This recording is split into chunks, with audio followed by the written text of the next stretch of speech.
Hello and welcome to Epiphytic Cacti. Today let's take a look at the Disocactus hybrid Kiwi Melodrama. This is another plant that I picked up from Kakteen-Haage. I think I picked this one up maybe 2 years ago.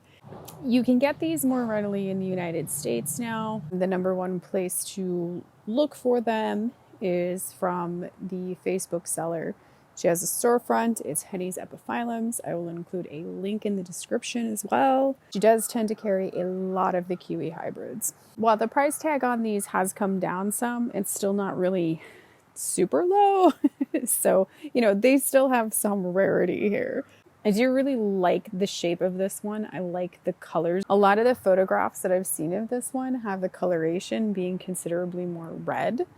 And I'm guessing this translates on camera as being redder than it actually is. It in person looks more orange than anything else.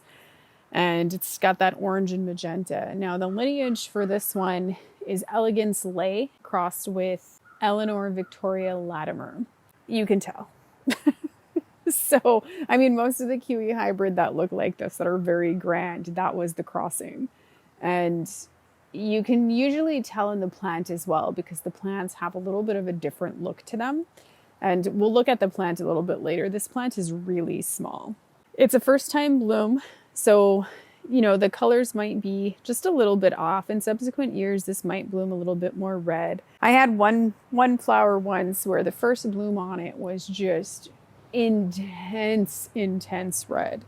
And every year after that, it has always bloomed orange instead. So just a note, I've said it before and I'm going to keep on saying it, but your first blooms might be a little off. These are just really grand. They have multiple rows of petals, so they're definitely double flowers.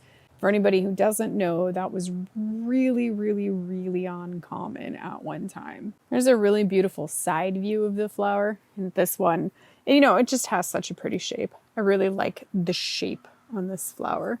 I kind of like that sort of quasi funneled shape on these multi-petaled ones. The throat is green. I think it's kind of backlit, so we can't really see it quite right, but the throat is green. If we take a close look at the first row of petals here, you can see that there is an orange midstripe followed by a fuchsia. The next color there is fuchsia.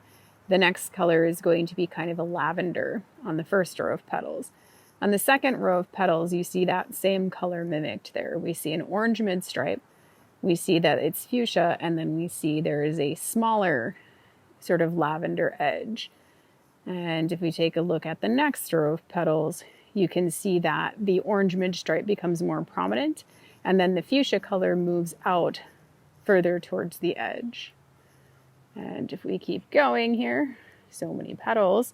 So as we get back here, these petals are becoming more narrow, and you can see that the magenta color is almost completely gone. It is really just kind of mixed with the orange at the very edge of the petals. And then here you can see it is just gone. And now we have an orange midstripe with what looks to be kind of a red color right at the edge. And then these back petals being the most narrow. And you can see, again, they have an orange midstripe. It looks like there was another color midstripe that was trying to come out here, probably red. It looks red to me. And then we have orange, and then just the outermost outer color there is more red.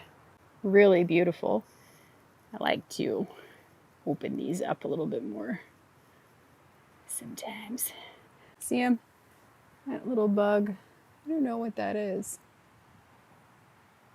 Whatever it is, it looks like a bug that eats bad bugs, so he can just hang out in there.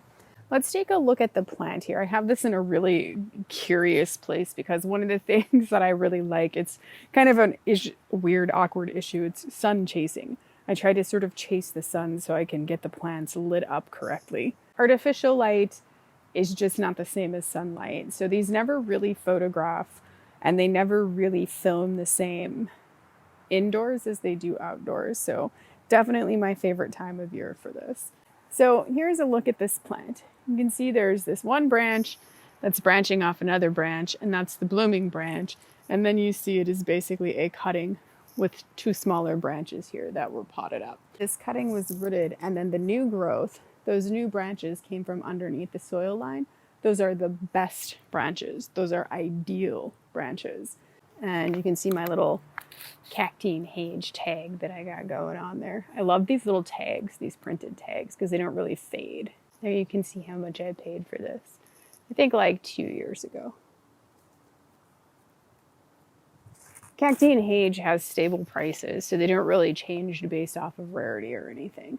I mean, they do a little bit, like these were more expensive than normal, but it's not like the price of this kiwi was higher than the price of another kiwi. These guys can grow for a very long time in very tight little pots like this. You can pot them up and the plant will of course get bigger and stuff, but if you're trying to sort of contain them and keep them a little bit smaller, you can keep them in small pots for a very long time. You can see I also reuse those little nursery pots. They're just little black nursery pots. I hope that you've enjoyed looking at the Disocactus hybrid Kiwi Melodrama with me. Thank you for watching, and happy cacti growing.